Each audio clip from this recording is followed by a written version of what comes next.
The sacred grove of Allah, the earth goddess, was a place where even the most seasoned hunters and legendary warriors moved with hushed breaths and pounding hearts.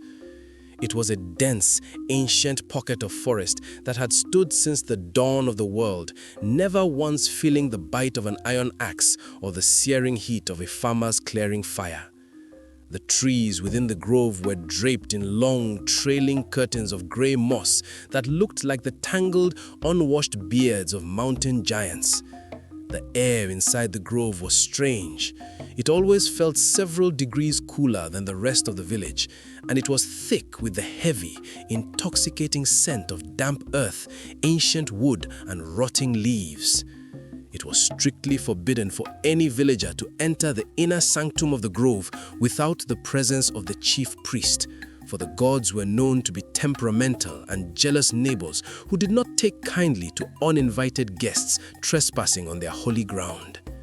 Okeke, however, had reached a point where he no longer feared the laws of men or the ancient taboos of his ancestors.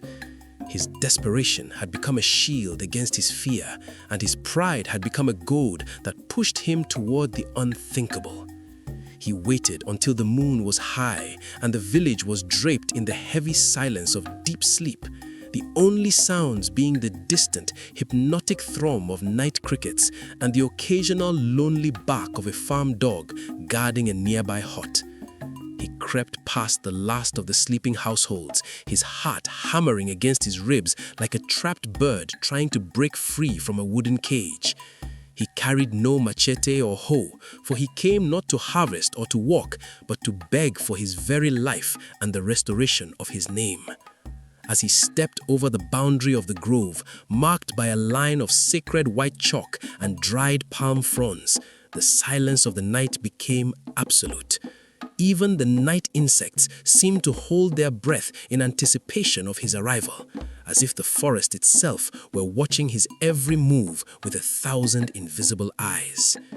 He eventually reached the great Iroko tree, a massive, gnarled pillar of wood so wide that it would take 10 strong men joining hands to circle its base. This tree was considered the spiritual center of Umudike, the literal bridge between the physical world and the spirit realm, the spot where the ancestors were said to climb down from the heavens to taste the offerings left by their descendants. Okeke fell to his knees in the damp dirt, pressing his forehead against the rough, cool bark of the tree until the deep ridges of the wood left physical marks on his skin.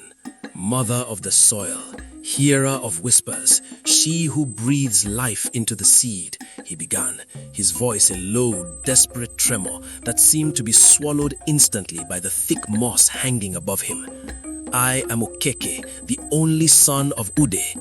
My father served you with a clean heart and a barn that was always full, but you have seemingly forgotten his son. My land has become a desert in the middle of a lush forest.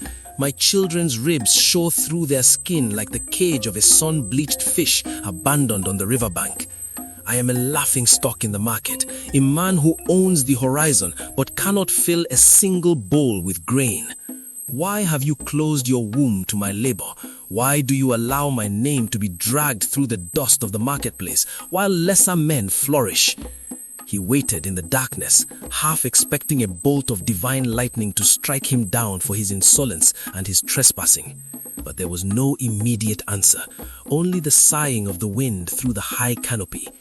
He grew bolder, the raw desperation in his soul pushing him to the very edge of sanity. He stood up, his eyes wide and wild, and raised his calloused hands toward the dark ceiling of the Iroko.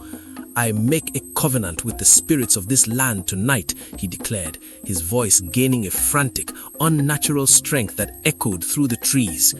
If you breathe life into my dead soil this coming season, if you give me a harvest so great that it fills not just my barn, but makes the very earth groan under the massive weight of my yams, I will not be ungrateful. I make a solemn vow here, under the watch of the ancestors and the stars, that I will give back half of everything the farm produces. Half for the temple, half for the poor, half for the widows who have no one to provide for them. I will take only what is absolutely needed for my family to survive. The rest shall be your glory. I swear this on my life and the lives of my household. If I break this word, let the earth itself open up and swallow me."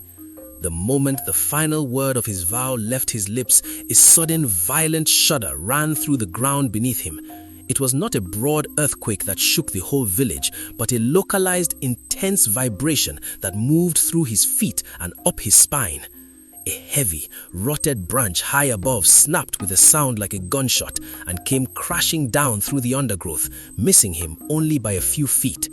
Then a strange, low-frequency sound filled the grove, a rhythmic humming like a million bees vibrating their wings in perfect unison, though not a single insect could be seen in the gloom.